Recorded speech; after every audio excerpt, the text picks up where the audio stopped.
in the glittering shadows of Riga's amber coast, where ancient secrets wash ashore like golden treasures, Master Detective Hercule Poirot arrives for a seemingly innocent exhibition. But when renowned gemologist Dr. Elias Brandt is found stabbed in his hotel suite, his priceless amber phoenix artifact vanished, suspicion falls on a web of suspects: his icy wife Ingrid, shady trader Victor Lang, journalist Sophie Duval, local guide Carles Ozols, and Poirot's enigmatic friend Countess Vera Rossakoff. As alibis crumble and past grudges surface, wartime betrayals, lost fortunes, illicit affairs, Poirot's little gray cells unravel a tale of revenge. The dagger frames one, a fire destroys evidence, and the phoenix mysteriously returns. In a stormy climax, Poirot exposes the killer, Sophie, Brandt's abandoned daughter, who poisoned him in fury and staged the theft. Chapter 1. The Baltic Invitation. The train from Berlin pulled into Riga's central station with a weary hiss of steam, its iron wheels grinding to a halt against the frost-kissed rails.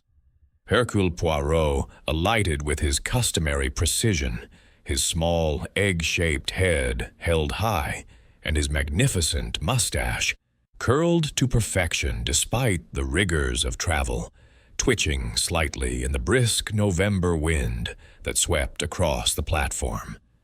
The air carried the sharp tang of the Baltic Sea, mingled with the faint, resinous scent of pine from the surrounding forests. It was a far cry from the ordered elegance of his London flat, but Poirot had ventured here at the behest of an old and most unpredictable acquaintance. Countess Vera Rossakoff's letter had arrived 2 weeks prior, penned in her bold, sweeping hand. "My dear Hercule," it began, "you must come to Riga at once. The Amber Coast awaits with its golden treasures washed from the sea like gifts from the gods. The air here is a tonic for the body and the mind. Yes, even for those remarkable little gray cells of yours. There is to be a splendid exhibition of amber artifacts, and I insist you join me. Who knows what mysteries the Baltic might reveal?" Poirot, ever susceptible to flattery wrapped in intrigue, had packed his valise and departed without delay. Vera, with her fiery Russian spirit and penchant for drama, was not one to summon lightly. He signaled to a porter for his luggage, a single, impeccably neat suitcase, and hailed a taxi outside the station. The driver, a stout Latvian with a weathered face, nodded curtly as Poirot gave his destination: the Hôtel de Rome, in the heart of the old city. As the car rattled over cobblestone streets, Poirot gazed out at the passing scenery. Riga's skyline was a tapestry of spires and domes, its Art Nouveau buildings adorned with intricate facades of mythical beasts and swirling vines, their colors muted under a leaden sky. The Daugava River gleamed dully in the distance, its waters a gateway to the amber-rich shores beyond. "A city of contrasts," Poirot murmured to himself, "where the old world meets the new, and secrets lurk in every shadow." Upon arrival at the hotel, a grand edifice of cream stone and arched windows, Poirot was greeted by the concierge with deferential bows. He ascended to his suite on the second floor, where the furnishings spoke of faded opulence. Heavy velvet drapes, a four-poster bed, and a writing desk overlooking the bustling street below. No sooner had he unpacked than a knock sounded at the door.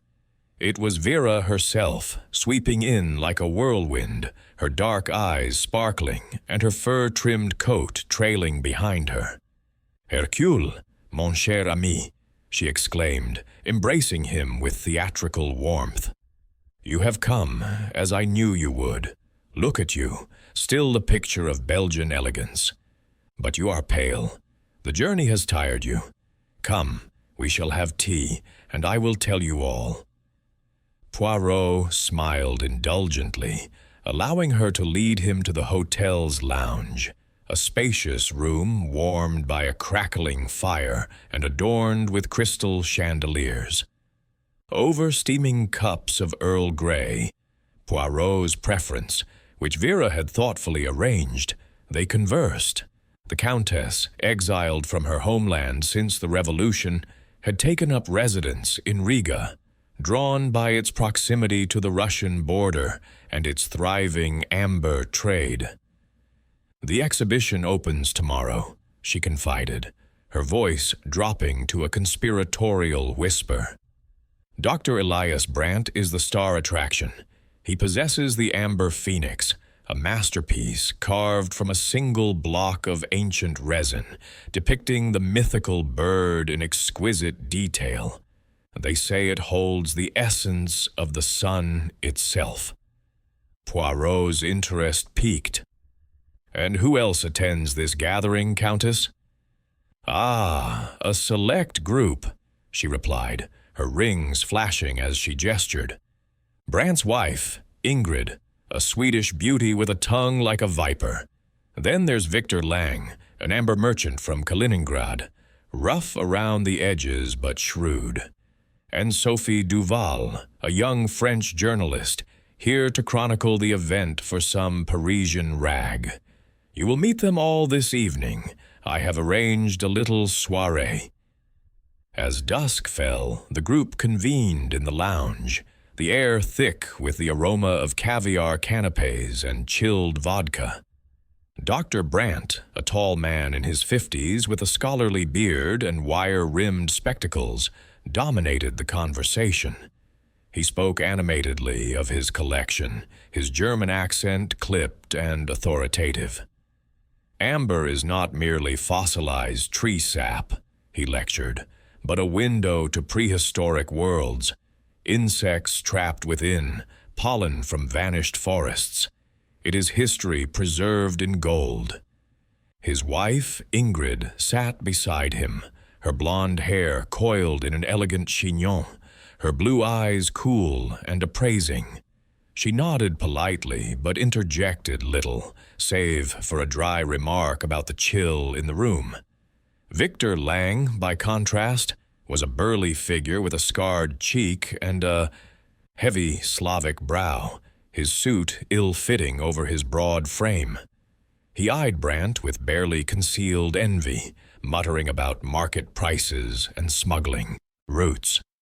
Sophie Duval, petite and vivacious with a bob of dark hair, perched on the edge of her seat, notebook in hand, firing questions that elicited guarded responses.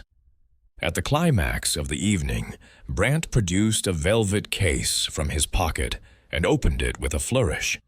Nestled inside was the Amber Phoenix, its translucent form glowing under the lamplight, a fiery bird with wings outstretched, veins of deeper orange suggesting flames.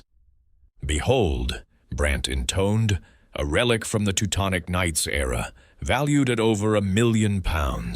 It whispers secrets of power and rebirth."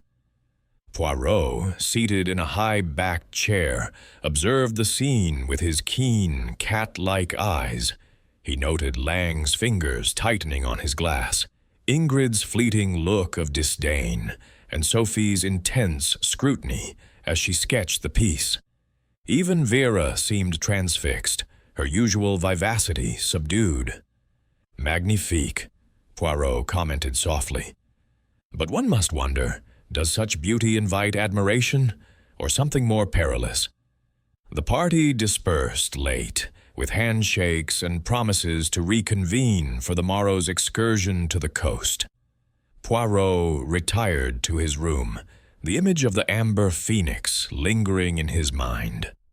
As he prepared for bed, adjusting his silk pajamas with meticulous care, he reflected on the undercurrents he had sensed.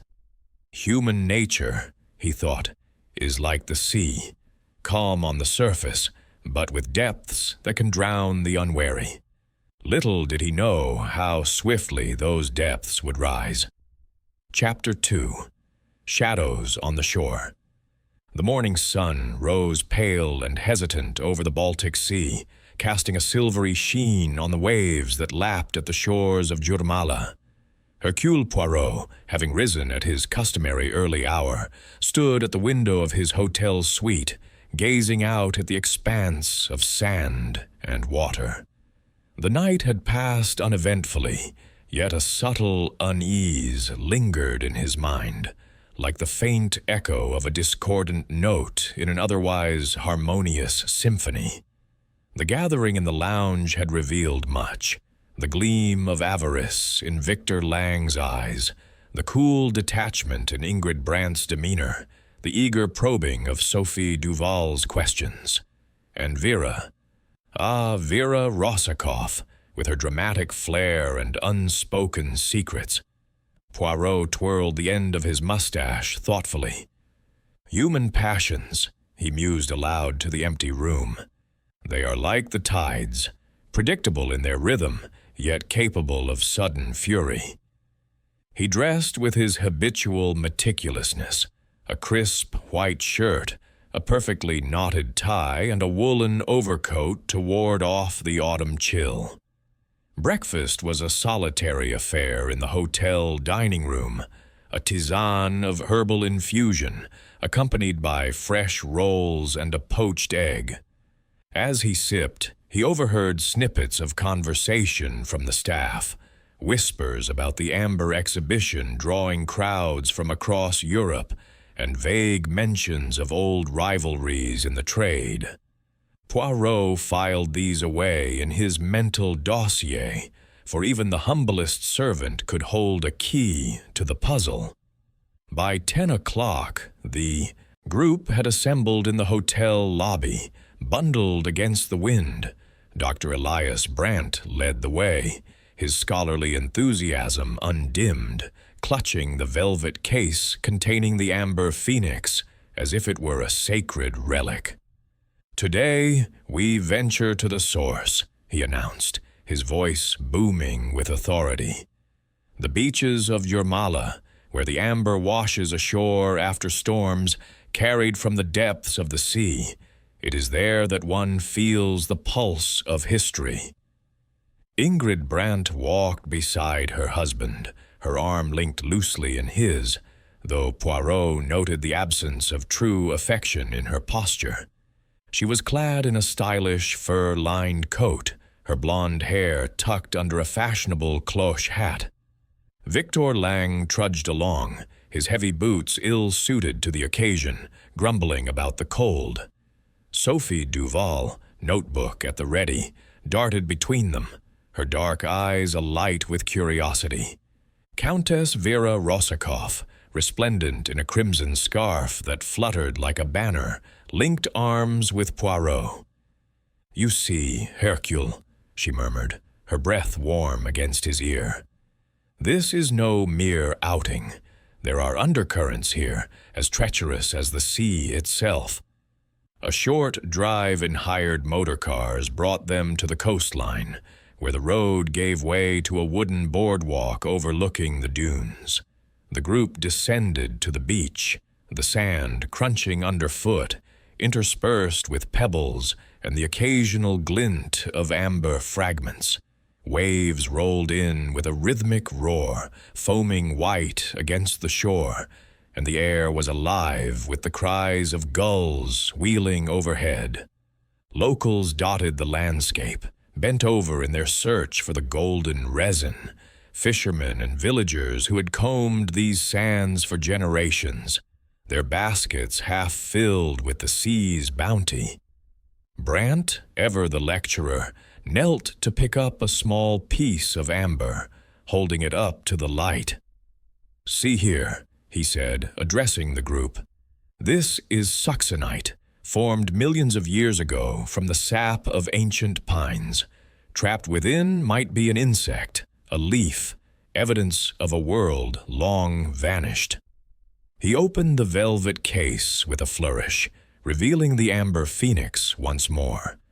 Under the sunlight, it seemed to ignite, its translucent body shimmering with hues of gold and crimson, the carved wings appearing almost ready to take flight. "And this," he continued, "is the pinnacle. Crafted by medieval artisans, it embodies the legend of rebirth from fire." Victor Lang's face darkened as he stared at the artifact. "Pinnacle, you say? But where did it come from, eh?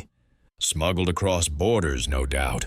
Kaliningrad's mines produce the finest amber, yet pieces like this vanish into private hands." His voice carried an edge of accusation, his scarred cheek twitching with suppressed anger.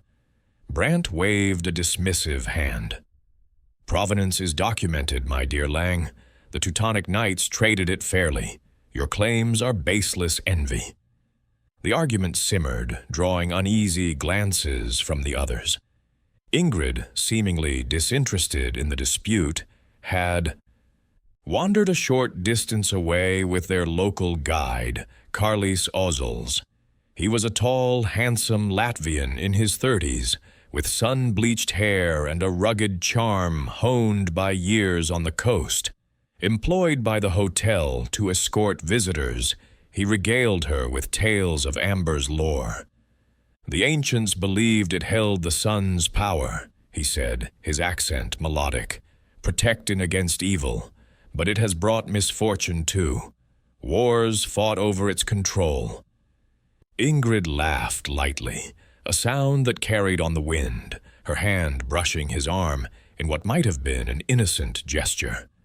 Poirot, observing from afar, raised an eyebrow. Flirtation, he thought, or something more calculated.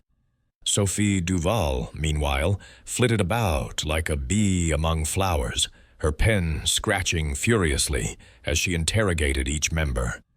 "Dr. Brant, how did you acquire the phoenix?" she asked. "And you, Mr. Lang, what would you pay for such a piece?"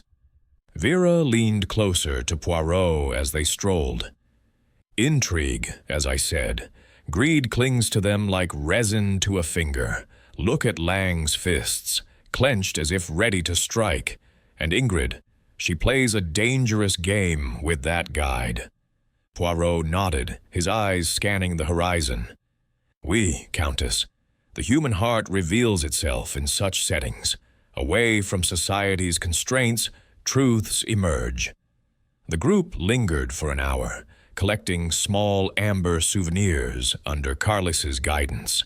Brant, protective of his prize, closed the case but kept it close, occasionally reopening it to admire the glow. As noon approached, a light drizzle began, prompting their return to the hotel. The motor cars deposited them at the entrance, where they shook off the sand and dispersed to freshen up before luncheon. Poirot had just removed his overcoat in the lobby when a piercing scream shattered the quiet. It came from the upper floors, echoing down the grand staircase. "Mon Dieu!" he exclaimed, hastening upward with surprising agility for a man of his stature. Others followed, Vera, pale-faced, Sophie, notebook in hand, Lang lumbering behind. The source was Brant's suite, the door ajar. Inside, Ingrid stood frozen, her hand over her mouth, eyes wide with horror. On the floor, sprawled awkwardly beside the bed, lay Dr. Elias Brant. A dagger protruded from his chest, its hilt ornate with Latvian motifs, silver inlaid with amber chips. Blood had seeped into the intricate patterns of the Persian rug, forming a dark halo around the body. The velvet case lay open and empty on the nearby table. The amber phoenix was nowhere in sight. A window overlooking the sea stood wide, its curtains billowing in the breeze, suggesting a possible escape route. Poirot knelt beside the body, careful not to disturb the scene. His gloved fingers hovered near the wound, noting the precision of the strike. Straight to the heart. "The method is crude, yet effective," he murmured. "Death would have been swift, but the motive Ah, that is the enigma. He glanced up at the window, spotting no immediate signs of forced entry, though the sill bore faint scuff marks. Ingrid sank into a chair, sobbing convulsively. I came to fetch him for lunch, and found this. Sophie hovered nearby, her journalist's instinct warring with shock. Lang muttered oaths under his breath, while Vera fanned herself vigorously, her face ashen. Word spread quickly, and within minutes the hotel manager arrived, followed shortly by Inspector Janssens of the Riga police. He was a burly man in a rumpled uniform, with a thick mustache and a skeptical gaze that swept the room like a searchlight. "What have we here? Tourist nonsense, no doubt," he grumbled in accented English, his voice gravelly from years of command. "A dead foreigner and a missing bauble. Stand aside, all of you." Poirot rose gracefully, introducing himself with a bow. "Inspector, I am Hercule Poirot, formerly of the Belgian police. My reputation, I trust, precedes me. I offer my assistance in this matter."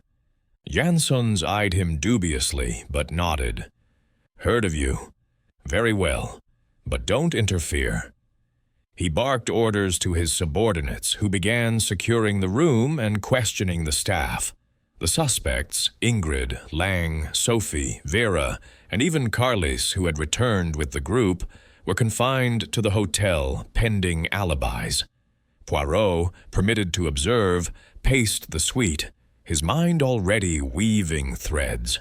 A torn thread on the rug, a faint scent of salt water on the air.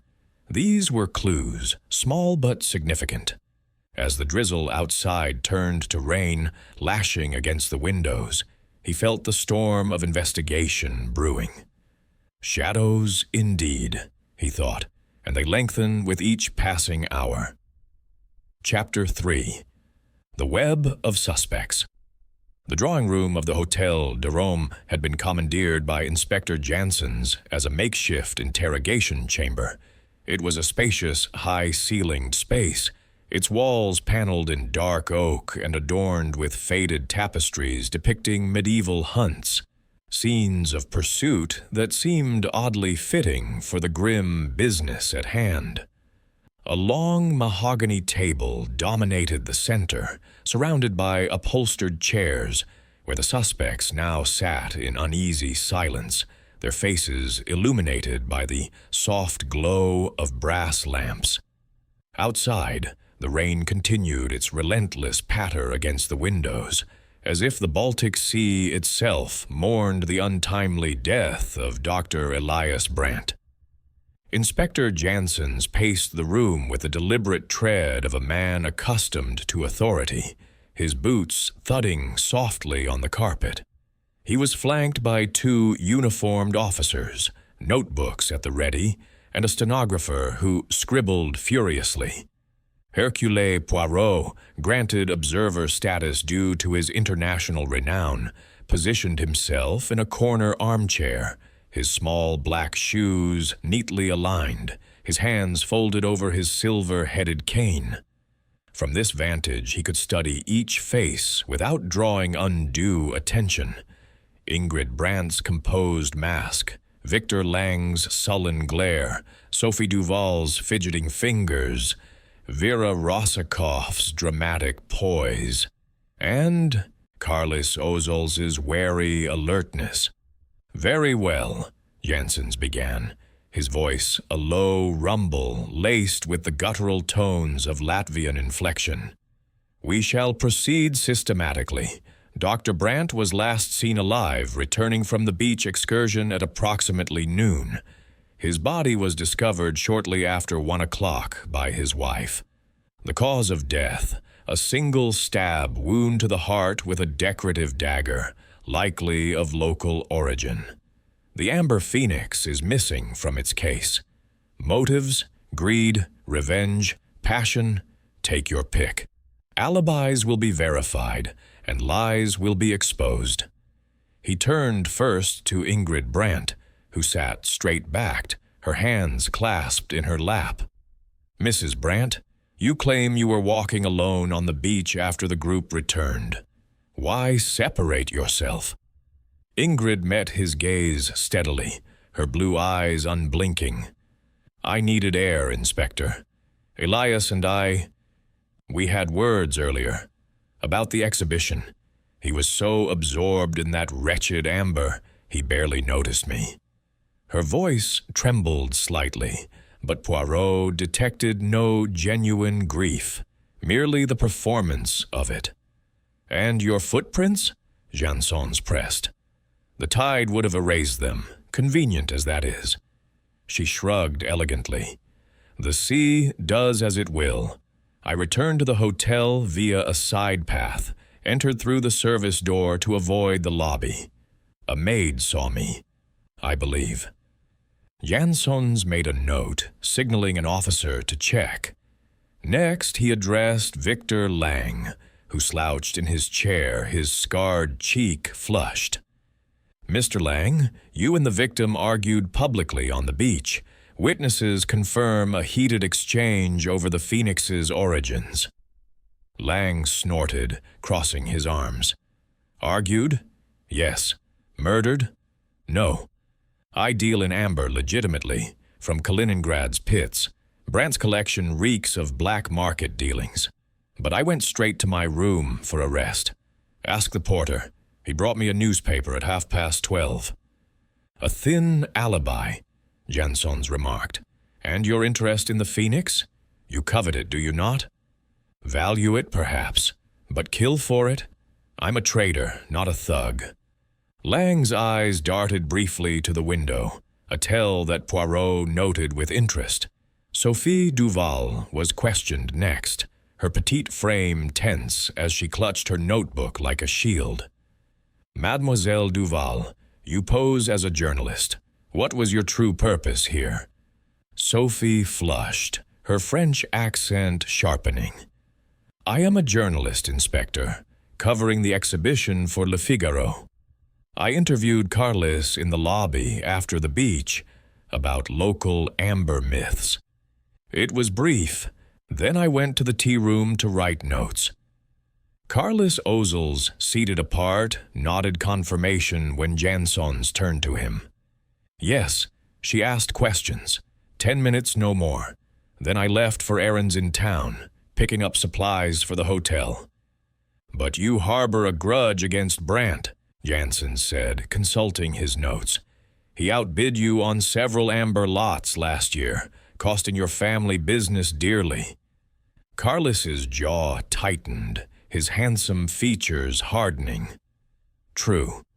My father lost much, but grudge doesn't mean murder. I was back at the hotel by 1, as the manager can attest." Countess Vera Rossakoff, ever the aristocrat, fanned herself languidly when her turn came. "Inspector, this is absurd. I was in the tea room the entire time, sipping chamomile to soothe my nerves. The waiter, young Pyotr, served me twice, and Hercule here knows me. I am no assassin." Janssens grunted, unmoved by her charm. "Your connection to the victim?" "None, beyond social pleasantries.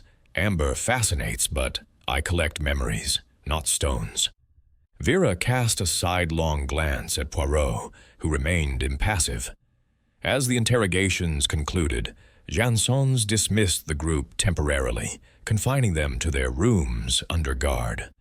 Poirot approached the inspector privately. "A word, if I may. The dagger. May I examine it?" Janssens hesitated but relented, producing the weapon from an evidence bag. It was a fine piece, curved blade, hilt engraved with swirling patterns and inlaid amber. Poirot turned it carefully, his magnifying glass revealing a faint initial K etched near the guard. "Latvian craftsmanship, oui, easily purchased in Riga's markets. But this mark, personal perhaps, belongs to Ozels," Janssens admitted. "His shop sells such items. He claims it missing from inventory." Poirot nodded thoughtfully. And the room. I observed a torn cufflink under the bed. Gold with a pearl inlay. Not the victim's. We found it. Could be anyone's. Précisément. And the windowsill. Amber dust as if from climbing gloves coated in resin for grip. The killer entered from outside? Jansons rubbed his chin. Possible. The balcony overlooks the alley. Quiet, unobserved. Poirot paced, his mind a whirlwind of deductions. Alibis interlock loosely, Inspector. Ingrid benefits from inheritance. Lang from eliminating a rival. Sophie from a story that now explodes. Carlise from vengeance. Even Vera. But no, her hands are clean. That evening, as twilight deepened, Poirot revisited the crime scene alone, the room now cordoned but accessible to him. The blood stain had darkened on the rug, a stark reminder. He examined the empty velvet case, noting no forced lock, opened willingly, perhaps. Under the bed, where the cufflink had been, he spotted an overlooked thread. Silk, dyed blue, matching Sophie's blouse from the beach. A soft knock interrupted, a hotel page with a note for Poirot. "Delivered anonymously," the boy said. Unfolding it, Poirot read, "The phoenix rises from ashes, beware the flames." The paper was scented with a floral perfume, heavy and exotic. He sniffed again. Familiar, reminiscent of Vera's signature blend, yet perhaps not exclusively hers. Slipping the note into his pocket, Poirot descended to the lounge, where the suspects dined under supervision. Tensions ran high. Ingrid picked at her food. Lang drank heavily. Sophie scribbled discreetly. Carlise stared at the sea, and Vera engaged in animated whispers with a waiter. Poirot joined her briefly.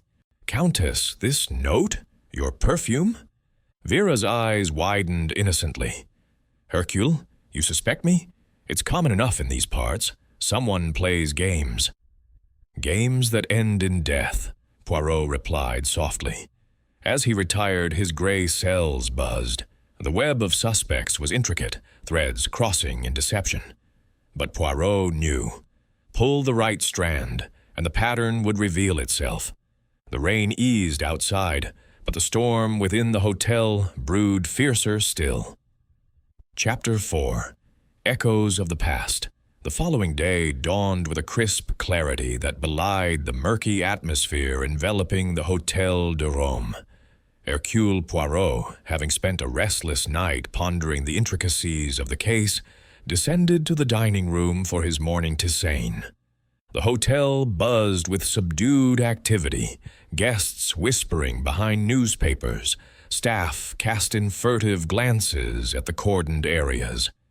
Inspector Jansons had established a temporary headquarters in a side parlor where files and photographs littered the tables. Poirot joined him there, his demeanor as polished as ever. "Progress, Inspector?"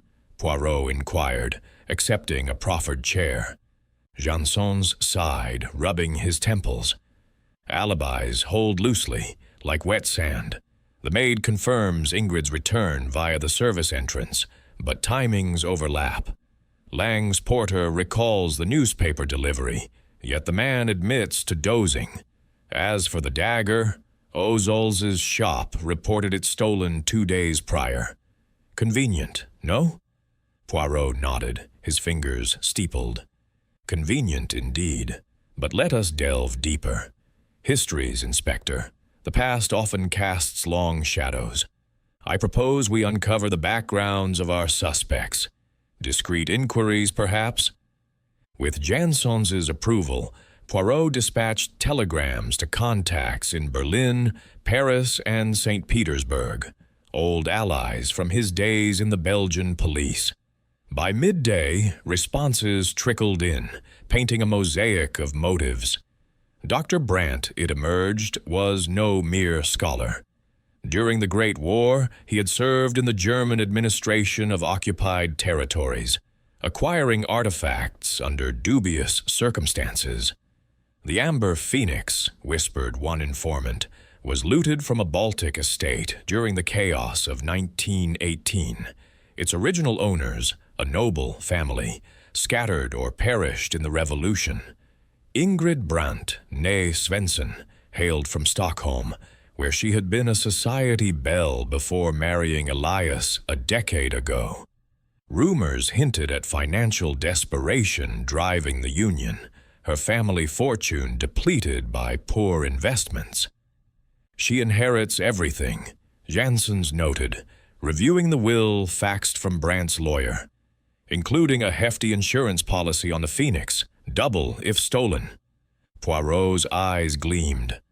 Ah, the widow's tears, how dry they seem. And Lang? Victor Lang's dossier revealed a checkered past. Born in Königsberg, now Kaliningrad, he had smuggled goods across borders during the interwar years, amassing a fortune in amber while evading authorities. A recent lawsuit against Brandt accused him of forging provenance documents for several pieces, including the Phoenix. He stood to gain restitution, Poirot mused, or perhaps eliminate the obstacle. Sophie Duval's background proved elusive at first, but a Parisian contact uncovered her roots. Not merely a journalist, she was the daughter of a French expatriate who had worked in Brandt's wartime office. Her mother, a secretary, had died young, leaving whispers of scandal. An affair, perhaps, or betrayal. Sophie's articles often targeted wartime collaborators, her pen sharp with personal vendetta. Carlis Ozols presented a local tale of loss. His family, once prosperous amber merchants in Jurmala, had been ruined when Brandt swooped in post-war, buying up their holdings at bargain prices amid economic turmoil. "My grandfather never recovered," Carlis admitted when Poirot confronted him in the garden, away from prying ears. "Brandt called it business. We called it theft." And Vera Rossakoff. Poirot's inquiries treaded lightly here. Exiled Russian nobility, her family estates bordered the amber regions. A lost heirloom, similar to the Phoenix, had vanished during the Bolshevik upheavals. Could it be the same? Poirot wondered, recalling her transfixed gaze upon the artifact. Armed with this knowledge, Poirot requested private audiences, beginning with Ingrid in her suite. The room was dim, curtains half drawn against the afternoon light. She received him coolly, offering sherry, which he declined. "Madame," Poirot began gently, "your marriage, was it one of affection?" Ingrid's lips thinned. Affection. Elias was brilliant but cold, obsessed with his collections. And yes, I sought comfort elsewhere, with Carlis. It's no secret now. Her eyes flashed defiantly. But murder? I had no need. The will secures me. Yet the affair provides motive, Poirot pressed. Revenge for neglect, perhaps. She laughed bitterly. If I killed every neglectful man, the world would be empty. Next, Lang in the billiard room, cue in hand, though no game was afoot. Your forgeries, Poirot stated bluntly. They implicate Brandt in smuggling. Lang set down the cue, his face reddening. Not forgeries, proof. The Phoenix belongs in Russia. I demanded he return it or face exposure. He paused, wiping sweat from his brow. But I didn't kill him. Why steal what I could claim legally? Sophie Duval met Poirot in the lounge, her notebook closed for once. Mademoiselle, your heritage? Brandt knew your mother? Sophie's composure cracked. He abandoned her after the war, left her destitute. I came to expose him, yes, for an article that would ruin his reputation. Her voice shook. But stabbing? That's not my weapon. Words are. Carlis, encountered on the beach path, was forthright. I hated Brandt for what he did to my family. The dagger was mine, stolen to frame me, no doubt. And Ingrid, our liaison was brief, born of loneliness. Vera last in Poirot's suite over tea. Countess, the Phoenix, does it echo your lost treasures? She sighed, dramatically, stirring her cup. Hercule, you know me too well. My family's crest featured a similar bird, but stolen or not, I seek no blood for baubles. Smuggling? Perhaps in desperation, long ago, but not now. As evening fell, tension escalated. A fire erupted in Lang's room, papers ablaze on the desk, though he escaped unharmed. Sabotage, Lang roared, as hotel staff extinguished the flames. Poirot arrived swiftly, sifting through ashes. Amid the debris, matches bearing the hotel's insignia, scented with that same floral perfume from the note.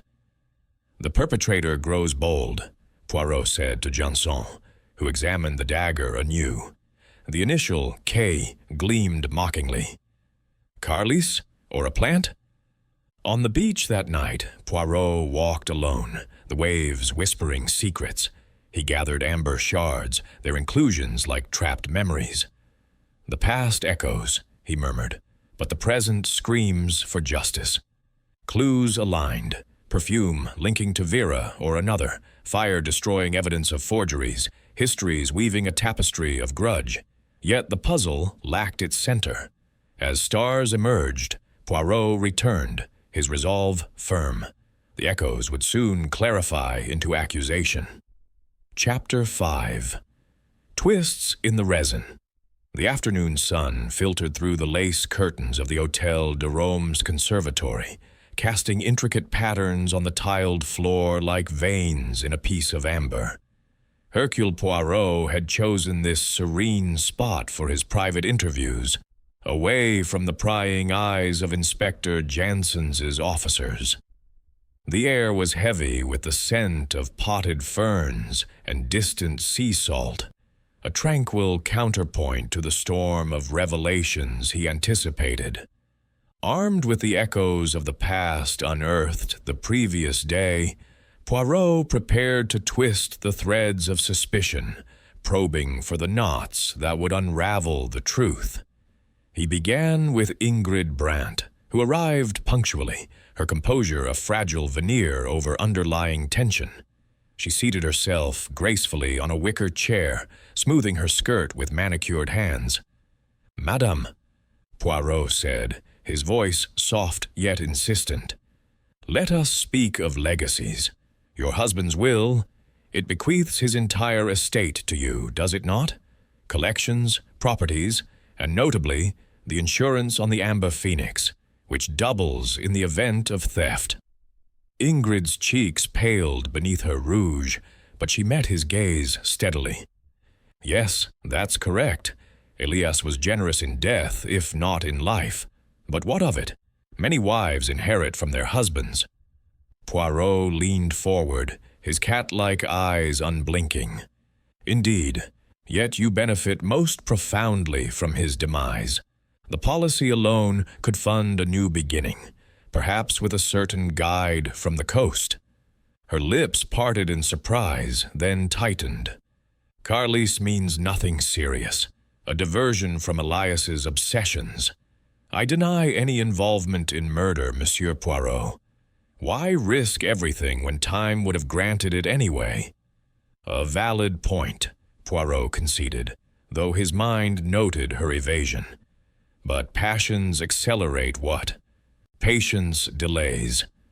He dismissed her gently, watching as she departed with a hurried step. Victor Lang followed, his bulky frame ill at ease in the delicate setting. He fidgeted with a cigar, unlit at Poirot's request. "Your alibi, Monsieur Lang," Poirot began without preamble.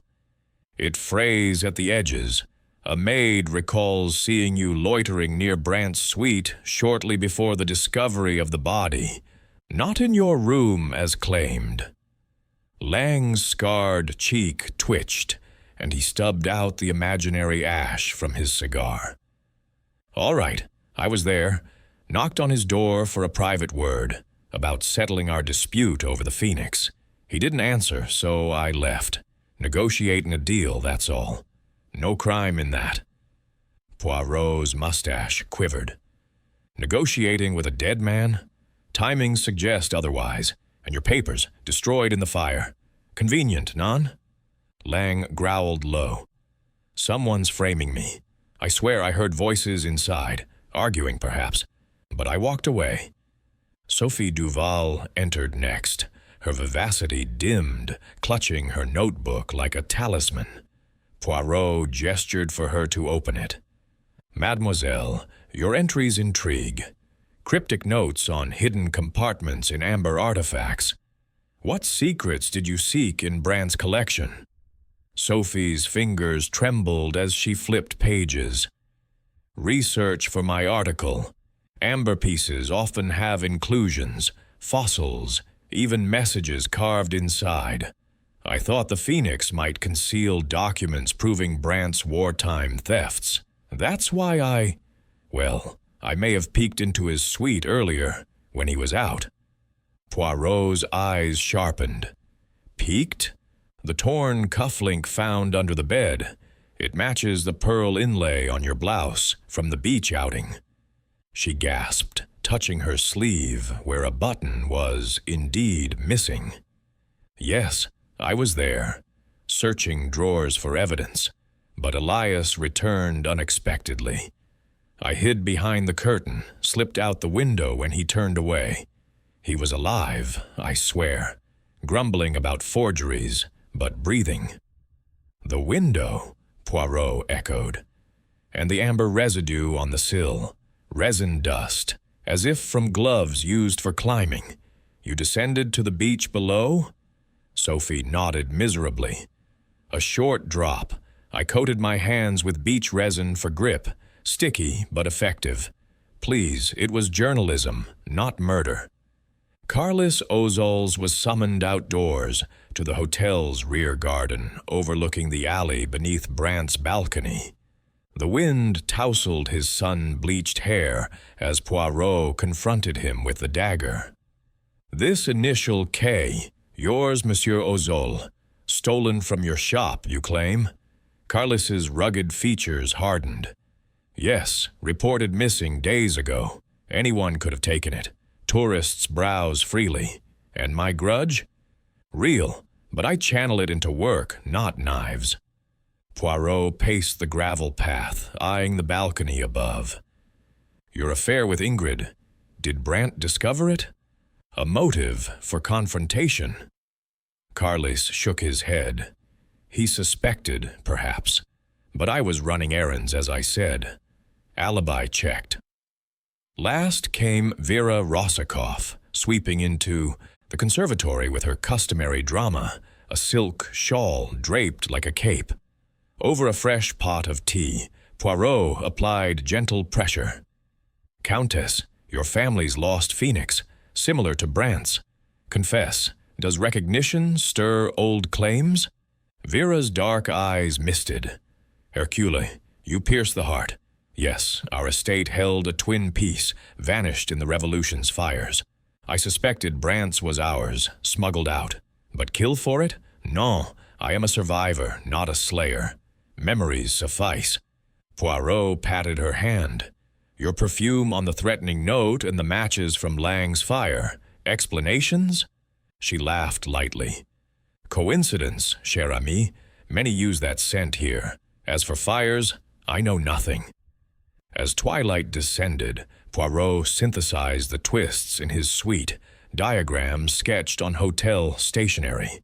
The cufflink placed Sophie at the scene, but post-murder? The resin dust corroborated her climb, yet could implicate another ascending. Lang's presence raised questions of timing. The dagger's theft pointed to premeditation, possibly framing Carlis.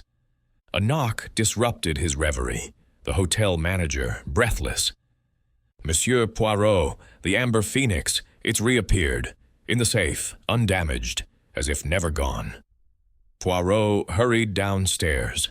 Janson's already there, examining the artifact under lamplight. It gleamed innocently, its fiery hues unchanged.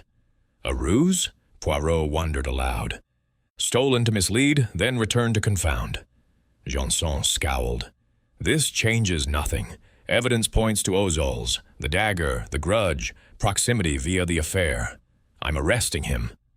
Non, Inspector, Poirot interjected firmly. The little gray cells protest. Arrest now, and the true culprit escapes. Observe. The Phoenix's return suggests the theft was secondary, a distraction from the murder's core motive. Jansons hesitated, grumbling assent. As Carlis was detained for questioning but not charged, Poirot returned to his room, the puzzle's resin hardening. Twists abounded, alibis cracking, secrets spilling like amber from the sea. Yet the final shape eluded him, a form waiting to crystallize under pressure.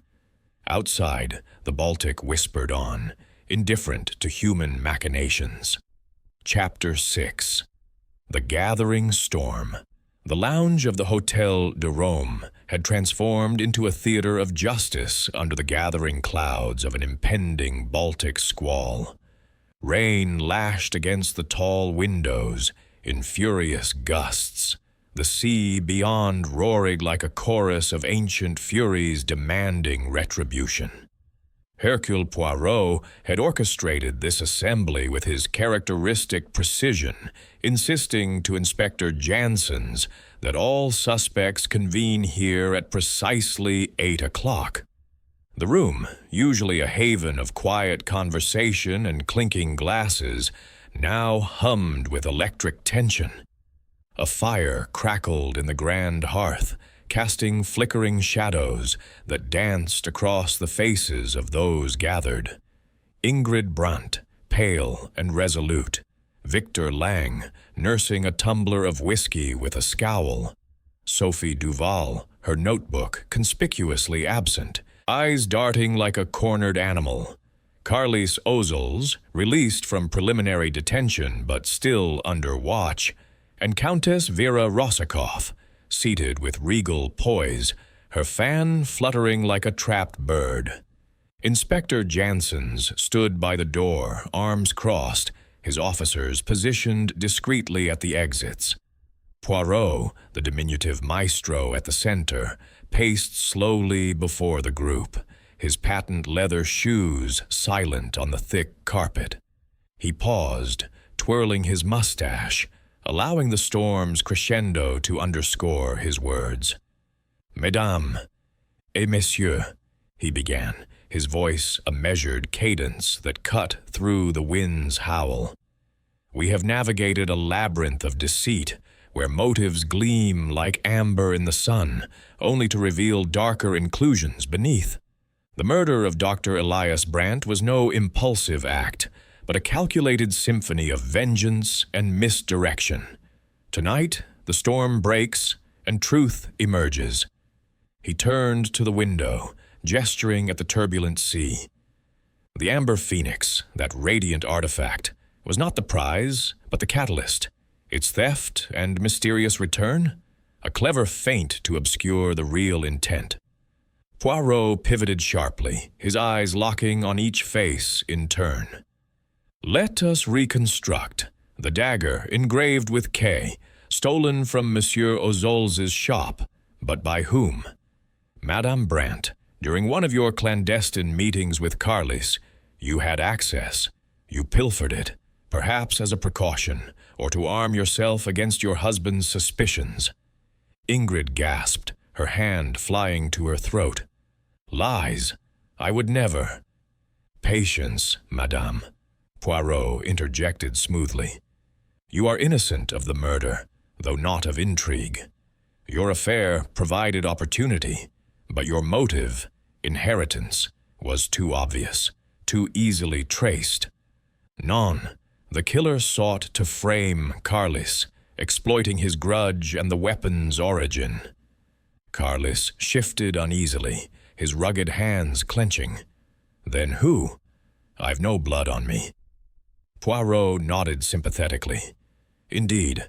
Now, the perfume-scented note and matches from the fire in Monsieur Lang's room. Floral, exotic. They match your blend, Countess Rossakoff. You set the blaze to destroy his forged documents, which might have exposed your own past entanglements in amber smuggling during your exile. Vera flushed deeply, her fan snapping shut. Hercule, how dare you? Those papers were dangerous, yes, but I acted to protect friends, not to kill. Précisément, Poirot agreed. Your actions were self-preservation, not homicide. The forgeries linked Brandt to wartime looting, implicating others, including, perhaps, yourself. But the murder? None. He resumed pacing, the fire's glow illuminating his egg-shaped head. Monsieur Lang, you lurked near the suite, hearing voices. You sought confrontation over restitution, but departed when unanswered. Your envy burned, yet you lacked the subtlety for such staging. Lang grunted, setting down his glass with a thud. Told you, business, not blades. Poirot halted before Sophie Duval, who sat rigid, her petite frame taut as a bowstring.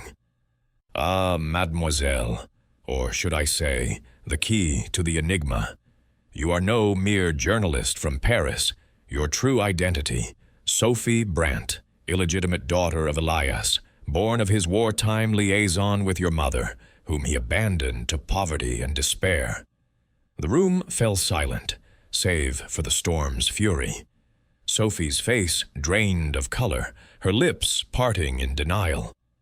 Absurd. Prove it, you meddlesome detective. Poirot's smile was almost paternal. The proof, mademoiselle, lies in the details. Your notebook, filled with research, but hidden within, a slender pin coated in a fast-acting poison derived from local herbs, easily obtained in Riga's markets. Not the dagger. That was thrust post-mortem, a crude staging to mislead. You administered the fatal prick during your search of the suite, when Brandt caught you but dismissed it as a mere intrusion. Sophie sneered, though her voice wavered. Fantasy. I climbed out alive as I told you.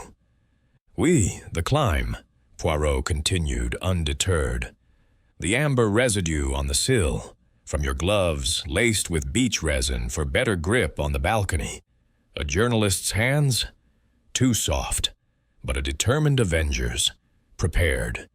You descended, then later ascended again to plant the dagger and steal the phoenix, simulating a theft motive. Returning it to the safe? Brilliant confusion, ensuring suspicion scattered like sand. Ingrid leaned forward, eyes wide. But why? What grudge against Elias? Poirot turned to her. Revenge, madame. Brandt's abandonment ruined Sophie's mother, who died broken. Sophie, raised on tales of betrayal, infiltrated as a reporter to expose him. But opportunity turned to action. The cufflink torn in your haste, yours matching the pearl design, and the note's handwriting, analyzed against your journal entries, a perfect match despite attempts at disguise. Sophie's defiance crumbled, her shoulders slumping as tears welled. He deserved it.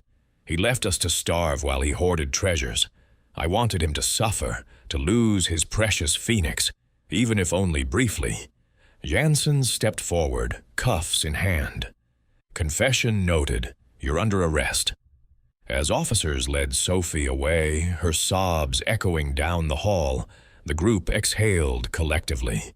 Carlis shook his head in disbelief. Ingrid buried her face in her hands. Lang poured another drink, and Vera approached Poirot, her expression a mix of admiration and reproach. Hercule, you unravel us all, but justice is served. Poirot sighed, gazing at the storm-tossed sea. Justice, yes, but human frailties, greed and grudge, entwined like veins in amber, leave scars. The gathering dispersed into the night, the lounge emptying as the squall began to abate, leaving only the faint glow of embers and the detective's contemplative silence. Chapter 7. The Amber's Glow. The first light of dawn pierced the horizon over the Baltic Sea, transforming the sky into a canvas of soft pinks and golds, as if the amber coast itself had lent its hues to the heavens. The storm of the previous night had passed, leaving the air crisp and cleansed, with only scattered puddles on the cobblestone streets of Riga to bear witness to its fury. Hercule Poirot, having concluded his revelations in the lounge, had retired briefly to his suite for a few hours of fitful rest. Now, as the city stirred awake, he found himself on the beach at Jurmala.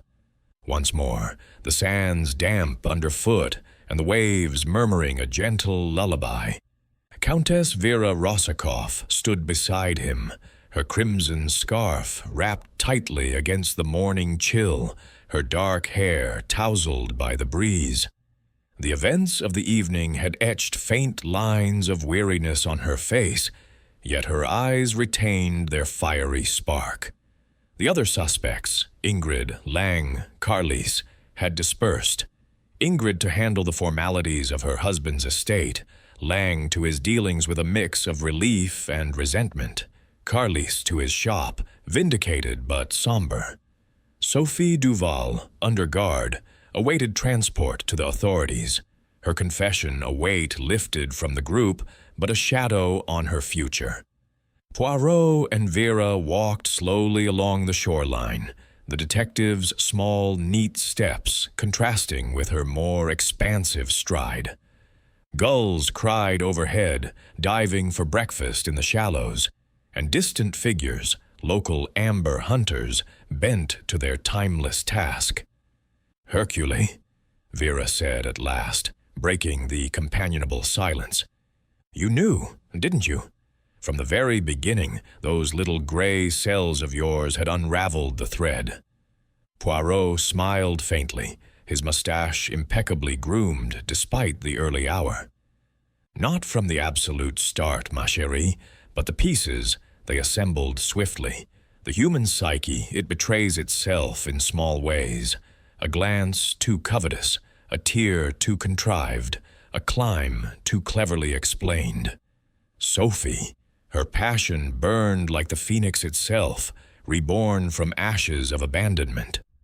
Vera nodded, stooping to pick up a small, polished pebble of amber that the tide had deposited at her feet. It caught the rising sun, glowing with inner fire, a humble echo of the grand artifact that had sparked such tragedy. "And the phoenix? What becomes of it now?" "Inspector Janssens has arranged for its donation to the Riga Museum," Poirot replied, accepting the pebble from her and turning it in his gloved fingers. "Under guard, of course, until provenance is fully verified. No longer a curse, but a treasure for all. Its secrets illuminated by truth, not shrouded in blood." They paused at a weathered bench overlooking the dunes, seating themselves as the light strengthened. Vera leaned back, her expression reflective. "You exposed us all, Hercule. My little indiscretion with the fire, Lang's bluster, Ingrid's cold calculations, even Carlis's wounded pride. Yet you spared us the noose." Poirot shook his head gently. "Justice is not vengeance, Countess. Each thread in the web served the killer's design, to scatter suspicion like grains of sand. Your actions, though misguided, stemmed from self-protection. The law will judge leniently, I suspect. As for Sophie, her crime was born of deep hurt, but murder cannot be excused." A fishing boat appeared on the horizon, its sails billowing like white wings against the blue. Vera turned to him, her hand brushing his arm. "And you? Will you stay, Hercule? Riga has more to offer than mysteries. A quiet villa, perhaps, with sea views to rest those remarkable cells." He chuckled softly, pocketing the amber pebble as a memento, a tangible reminder of the case's golden heart amid darkness. Tempting, ma chérie, but Poirot is a creature of order, of London's fog and Belgian precision. The Baltic has invigorated me, yes, but home calls. Besides, mysteries find me wherever I roam. They rose, walking back toward the path leading to the hotel. The city was awakening fully now, carts rumbling over bridges, vendors setting up stalls in the old town square, the spires of churches glinting in the sun. At the hotel entrance, Poirot's taxi awaited, his suitcase already loaded by the diligent porter. Vera accompanied him to the curb, her farewell embrace warm and lingering. "Until we meet again, Hercule," she whispered, her voice laced with her signature drama. "In some far-flung corner, amid intrigue and champagne." "Adieu, Countess," Poirot replied, tipping his hat. "May your adventures be less fatal henceforth." The taxi pulled away, weaving through Riga's streets toward the central station. Poirot gazed out at the passing facades, the Art Nouveau swirls, the medieval towers, reflecting on the case's resolution. The amber phoenix, now destined for public display, would gleam eternally in its glass case, its mythical rebirth symbolizing not curse, but renewal. Sophie's arrest closed the chapter, her motives laid bare. A daughter's rage against a father's indifference, twisted into fatal action. At the station, Poirot boarded the train bound for Berlin, settling into his compartment with a sigh of satisfaction. The engine whistled, and the landscape began to blur. Forests of pine, glimpses of the Daugava River, the amber coast receding like a dream. He withdrew the pebble from his pocket, holding it to the light. Within its translucent depths, a tiny insect was trapped, a prehistoric fly, preserved in eternal flight. "Like secrets," Poirot murmured to himself, "frozen until the right mind thaws them." His gray cells, having triumphed once more, allowed him a moment of repose. As the train gathered speed, carrying him westward, the mysteries of Riga faded into memory, leaving only the amber's gentle glow.